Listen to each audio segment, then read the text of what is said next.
Ashley. And Cindy. And this is Life for Dummies. Because we're real dumb. Especially right now.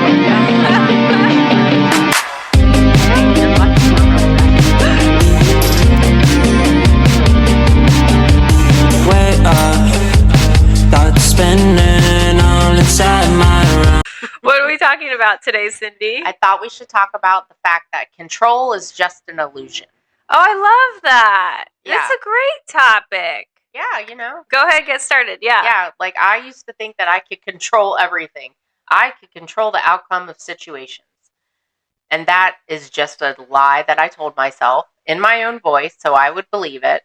And the only thing that ever happened when I tried to control everything was I made myself miserable and exhausted, and I was a nasty human being. Because people never lived up to my standards. I didn't live up to my standards, and nothing ever turned out the way I thought it should. That's interesting because, I know you just described it and defined it, but maybe we can dissect it a little bit more, because I've always wondered, how come the more controlling people are, super extra, neurotic, stressful, and, and, not nice? Well, I mean, it's right there, because what they think should be done is not getting done the way they want it done, because they want it done a certain way. I want a certain outcome. You should be doing this. You should be doing that. You're trying to micromanage everything, and no one is living up to your standards because it's unrealistic, and you're really not controlling anything. There's no control. It is literally delusional to think that you are in control of anything. It's like La La Land up in there. Yeah, it's insane. It's literally insane thinking is what it is.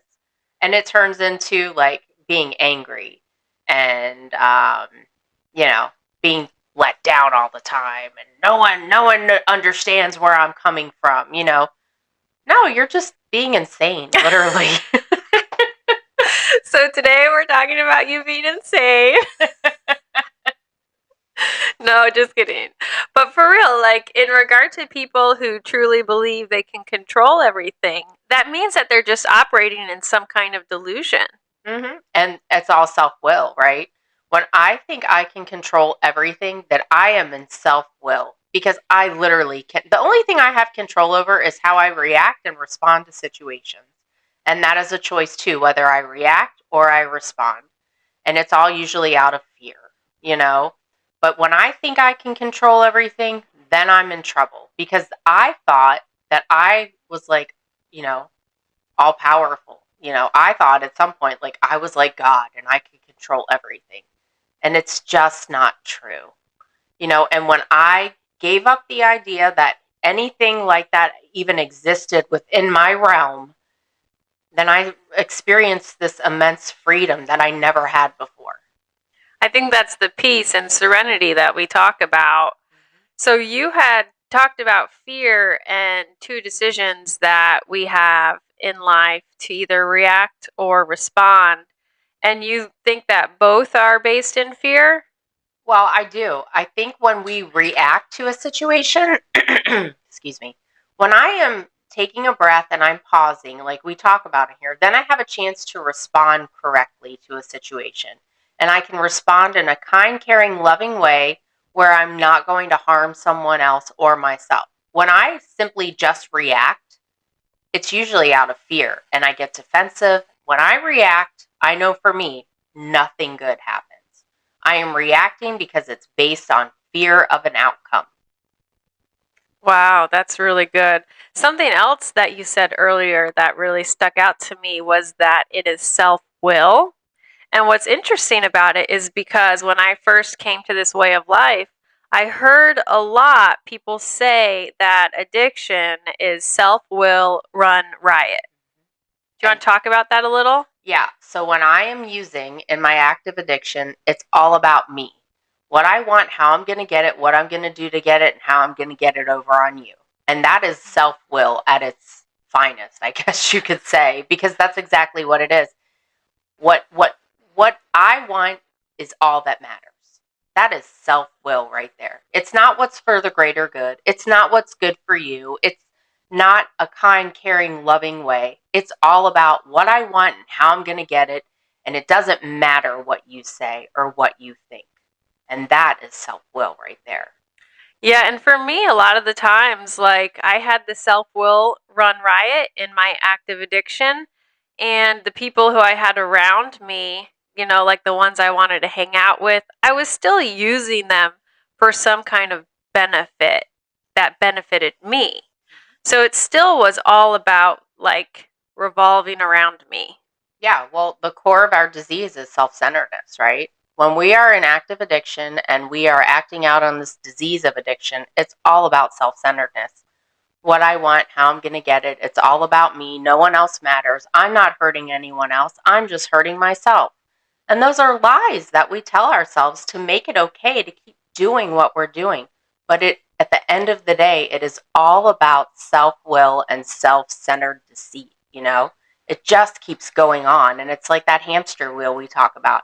There's just like, it feels impossible to get out of it. And that's what this way of life provides, a way up and out.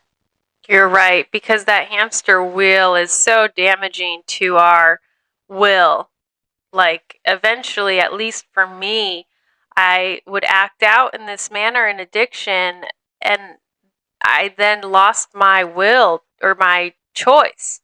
I couldn't choose anymore, and every day just became about getting high, as quickly as possible. Even though I would wake up super hungover, sick, and be like, I'm never doing that again. I can't, I'm dying. And then by 4 o'clock. Yep, that's what happens. That's what's so sad about the disease of addiction is I can tell myself so many times that I'm never doing that again.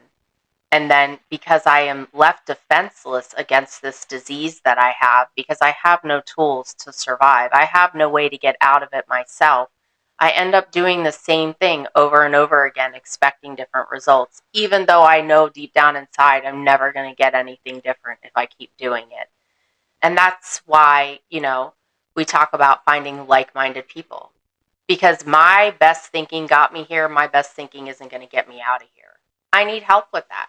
And that, I just want to remind you that asking for help is the bravest thing you can ever do for yourself. Well, yes, what I'm thinking about is, and I agree wholeheartedly, what I'm thinking about is hopelessness and how hopeless that situation really is.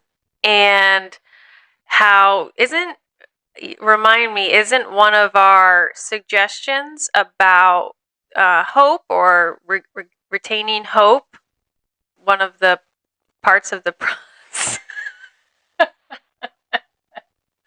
Maybe I'm thinking about restoring to sanity. That's what I was thinking about. But a restoration to sanity also gives us hope. So yes, hope. Yeah. Listen, when I first came into this way of life, the one thing that made me keep coming back was that I finally had hope for the first time in a long time. I saw people living good lives. They were happy. They didn't look like me. They weren't sick like me. They just had this natural glow about them, and they seemed peaceful and serene. And that gave me hope that maybe one day I could have that too. We want that for you. So make sure to join, subscribe. We have memberships on both YouTube and Patreon platforms. We want to hang out with you. We want you to have everything that you've ever dreamed. We love you guys.